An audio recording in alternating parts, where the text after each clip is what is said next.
Honorable Christian Mwando Simba, bonjour. Bonjour. Je rappelle que vous êtes député national élu du territoire de Moba. Dernièrement, il y a eu incendie à Mulunguzi. Quelques maisons sont parties en feu et vous avez vous-même volé au secours à ces sinistrés. Peut-on savoir quels sont les rapports que vous avez reçus en tant qu'élu du terroir? Bon, en tant qu'élu du terroir, j'ai eu le rapport comme quoi un incendie dont on ne connaît pas l'origine et donc les occupants de ces maisons se sont retrouvés sans abri. Vous savez que c'est Mulunguzi, c'est là où, parmi tant d'autres grands villages où j'ai été voté massivement, et ces personnes qui sont aussi mes frères, qui sont ma base, je ne peux jamais les abandonner. Même quand on est loin, à Kinshasa ou ailleurs, je ne manque pas en tout cas de penser à mon territoire, le territoire de Moba, malgré toutes les difficultés, avec le peu qu'on a, on doit toujours partager avec nos frères. D'ailleurs, c'était ça la question que j'allais vous poser tout de suite là. Quelles sont les motivations primordiales qui vous poussent à tout moment, quand il y a un problème à Moba, vous répondez spontanément? Oui, vous savez, même partout où je suis, mon cœur est à Moba. Mon cœur est à Moba. Là, il y a mes frères, là, il y a mes électeurs, là, il y a ma famille. Donc, Moba, là, c'est chez moi. Si j'avais plus, je donnerais plus. Parce que mon cœur est là-bas. Vous savez que j'ai eu dernièrement un certain nombre de problèmes avec tout ce qui se passe comme insécurité. Je n'arrive pas à descendre pour saluer quand même cette population qui m'a porté et qui me porte toujours et que je porte dans mon cœur. Mais le plus tôt possible, j'espère, quand la situation va bien se rétablir, je serai avec eux. Mais de loin, je ne manque pas tous les jours de m'informer sur ce qui se passe, de toutes les tracasseries. J'interviens parfois pour les tailleurs, pour tout ce qu'il y a comme taxes dans les marchés et tout ça, pour aider cette population qui souffre beaucoup à pouvoir avoir ne plus qu'un minimum de paix et de bonheur dans cette situation en train de vivre. Honorable Christian, dernièrement, il y a eu des plaintes, surtout du côté des pêcheurs. Vous avez certainement parlé de la taxe. Il semblerait que la division provinciale de la pêche serait en train de menacer les pêcheurs du territoire de Moba avec une surtaxation, alors que toutes les conditions ne sont pas réunies. En tant que législateur, quelles peuvent être les solutions par rapport à ce problème? Oui, j'ai demandé à la FEC de m'envoyer un peu la base légale, quelle base le bureau de la pêche là-bas essaye de taxer, pour qu'on puisse écrire au gouverneur du Tanganyika, au ministre national de la pêche, de manière à mettre fin à cette tracasserie. Ce qui est inquiétant, embêtant, c'est de savoir que la population qui vit dans des situations très difficiles, qui n'a rien, il n'y a pas de route, il n'y a pas d'eau, il n'y a pas d'électricité, il n'y a pas de travail, mais le peu que la population essaye de trouver, c'est l'État, ce n'est même pas l'État, ce sont les individus qui tracassent cette population, et cet argent, généralement, ça va dans les poches des individus. Et ça, c'est tout à fait inacceptable, et je ne peux pas l'accepter. Et nous, dès que j'aurai le rapport de la FEC, que j'ai demandé, je vais agir de manière énergique, de manière à mettre fin à cette tracasserie. Votre province aujourd'hui, honorable Christian Mwando, est en train de reculer depuis son découpage en 2015. Rien ne marche sur le plan des infrastructures. Est-ce que nous pouvons dire qu'il y a également la responsabilité des élus du Tanganyika dans ce retard de développement ou cette reculade de la province? Bon, il n'y a pas les élus. Qu'est-ce qu'ils votent les lois? Vous allez voir dans les lois que nous votons, la loi budgétaire, la loi des finances, 2025, 2024, 2023. Tout est programmé. Le problème, c'est que le gouvernement n'applique pas les lois qui sont votées par l'Assemblée nationale. C'est un problème de la majorité actuelle qui gouverne le pays. Lorsque cette majorité ne respecte rien, ne respecte pas les lois, on est en train de travailler pratiquement au pipomètre. Je veux dire, on navigue à vue. Il n'y a pas de programme respecté et il n'y a rien. Moi, je pense que la population devra sanctionner les gens qui sont aujourd'hui au pouvoir et au gouvernement, parce que si la province ne marche pas, les élus font les lois. Mais non, les élus au niveau de l'Assemblée nationale, nous sommes la minorité et il y a une majorité.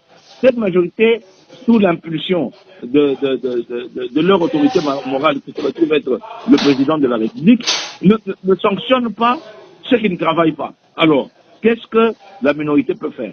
C'est à la population de pouvoir sanctionner les élus qui ne sanctionnent pas le gouvernement.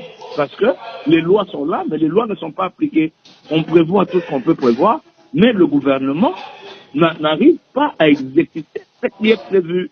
Et ça, c'est la faute du gouvernement. Et quel rapport actuellement entre les caucus des députés nationaux du Tanganyika et le gouvernement provincial en place? Le caucus des députés de Tanganyika voit de temps en temps, voit le gouverneur. Nous n'avons pas de mainmise sur le gouvernement provincial. Nous n'avons pas d'injonction, mais il y a un rapport, il y a une communication qui passe. Aujourd'hui, nous avons quand même une nouvelle qui peut nous donner un peu d'espoir, c'est la nomination de notre frère, John Banza Lunda, comme ministre des Infrastructures. Alors, nous lui avons parlé, en tout cas très tôt matin, je lui ai téléphoné, je lui ai dit que maintenant, nous n'avons pas d'excuses en tant que caucus de députés du Tanganyika. Lui-même en a été le président. Et maintenant, il est ministre, il a été élu ce soir ministre des Infrastructures. Nous n'avons aucune raison pour que les travaux urgents ne se fassent pas dans notre province du Tanganyika. La province du Tanganyika aujourd'hui se retrouve représentée au moins avec 3 ministres, le ministre du Plan, le ministre des Infrastructures et le ministre du Travail, Emploi et Prévoyance sociale. Quel message particulier adressé à ces 3 nominés? À ces 3 nominés, c'est d'avoir un regard particulier sur notre province, qui est une province qui souffre beaucoup. C'est une province dont les potentiels est énorme, mais qui n'est pas encore véritablement exploité, notamment en ce qui concerne le coltan dans le Manono qui se prolonge jusque vers Moba et Kabalo.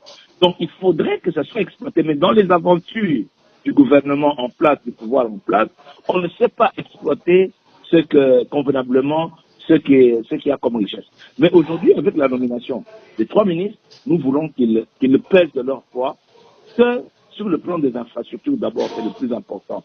Nous savons que le pont Lukuga est en train de partir, le port de Moba est noyé, les routes vers Kongolo et autres sont impraticables. Ils doivent se concentrer pour peser de leur poids et que ces infrastructures soient sauvées, construites ou réhabilitées. C'est une urgence nationale et on ne peut pas se plaindre aujourd'hui pour dire que nous n'avons pas été présents au gouvernement. En tout cas, nous sommes présents à 2 ministères clés, le plan où moi j'avais laissé le PDL 145 territoires et qui devait être exécuté, mais dont la lenteur dans l'exécution se fait sentir. Il y a le ministre des Infrastructures qui doit s'occuper des routes, des ponts et des bâtiments publics. Et il y a le ministère du Travail qui, on espère, va faire en sorte qu'on développe l'emploi dans notre province. Faisons d'une pierre deux coups, honorable, avant de vous libérer. À quelques jours, pendant que les négociations se passent à Doha, on espérait peut-être, après toutes ces négociations, à un gouvernement de large cohésion nationale. Mais aujourd'hui, on assiste déjà à un réaménagement avec un gouvernement soubinoadé. Est-ce que c'était vraiment opportun alors que le pays est à la recherche de la paix et de la cohésion? Bon, je ne sais pas qu'est-ce qui a motivé le président de la République. Moi, je crois que pratiquement c'est un coup d'épée dans l'eau parce que, il n'y a pas eu grand changement dans ce gouvernement. Je crois que à part l'entrée de Muzito, qu'est-ce qui a changé? Rien du tout. Il a promis qu'il allait faire pour économiser. Il allait faire un gouvernement de 45 ministres. Plus réduit. Mais il est passé de 54 ministres à 53. Je ne sais pas si c'est ça, faire des économies.